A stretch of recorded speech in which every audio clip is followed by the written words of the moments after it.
Welcome back now. As promised earlier in the evening, today the SABC spoke to the media, the SABC executive, around a range of issues, in particular with the impending Section 189 that it might be implemented right here at the SABC. Some of the questions that were asked pertained directly to sports and the acquisition of sports rights. We all know the issues that the SABC has had in far as acquiring those. The Chief Operations Officer at the SABC, Mr. Chris Morileng, was adamant, saying the SABC will not break the bank to try and acquire rights. They will only get and try and take what is affordable and makes business sense to the corporation. And with that, I say good night. But this is Chris Morileng, the Chief Operations Officer of the SABC. Let me start off by addressing the matter related to sports rights, in particular the SAFA matter. I think this issue is really in a microcosm, an example of the burden of unfunded mandates. We're mandated, as you correctly state, in the national interest to cover national sports teams like Bafana Bafana. In actual fact, if you look at the ICASA regulations, they stipulate 21 sporting codes that we are mandated to cover. So you can see that the scope of that mandate in terms of the sporting codes that we need to cover really exceeds our financial capability to provide them with equal opportunity for coverage. Let's talk specifically about our current impasse with SAFA. Effectively, the contract expired. We were notified by SAFA that they expected that we would enter into terms with them that reflected our previous arrangement, which effectively was 110 million per annum, which came to a total value over 3 years of 330 million rand. This was for the coverage of Bafana Bafana and other sporting codes that are brought to us by SAFA. We then, as indicated by the CEO and the CFO, used a matrix that we're now using that talks about our ability as the SABC to really commercialize the benefit of the acquisition of these sports rights. It's basically called, from a technical position, amortization. And that calculation gives us a sense that we are unable, at the cost of 110 million per annum, to basically turn a profit or even break even, which, because of our mandate, was the a basic provision that we're looking at. We're not looking at making hyper profits. We were not even looking to, benefit extraordinarily from covering Bafana Bafana, because we understand that this is part of our mandate.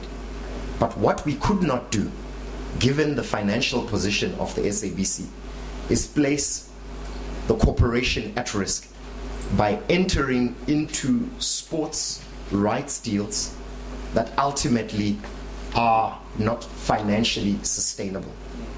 We then indicated to SAFA that from a cost base and what we are able to afford at the SABC, even though we do not have, the little that we have, we still made an offer of 10 million, which was effectively to take these rights on a non-exclusive basis. So what does that mean?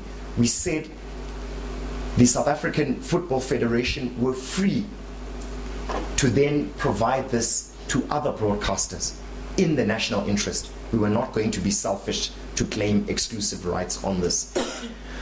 What I can say is that we hope to continue with our discussions with SAFA in the interest of really, as you indicate, bringing the broadcast of our national team to South Africans. If I can just talk on something that you did not ask about, just to give you an example of some of the sports rights that we've been able to acquire that follow this financial model that the leadership of the SABC have now mandated us from an operational perspective to execute on. It was reflected on already the positive returns that we have derived so early from the acquisition of the English Premier League. This really gives you a sense that we are not just speaking to our ability to act in a financially responsible way around the way we acquire rights, but we are doing this.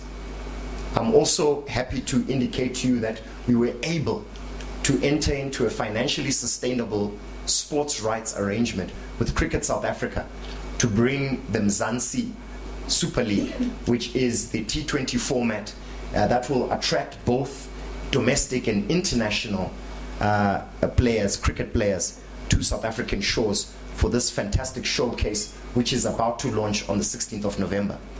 Now, this just gives you a small snapshot of the things that we're doing from an operational and structured perspective to bring down our cost base and bring revenue. And ultimately, this should give you an example and really talk to some of the questions that were asked around content. Will the SABC continue to acquire content, especially from a local position? And how will we do it given our financial situation? I think one of the key things that we're looking at as executive management is innovative ways of looking at our ability as the SABC to generate content, also as an opportunity to support and create enterprise development within the film and content production industry.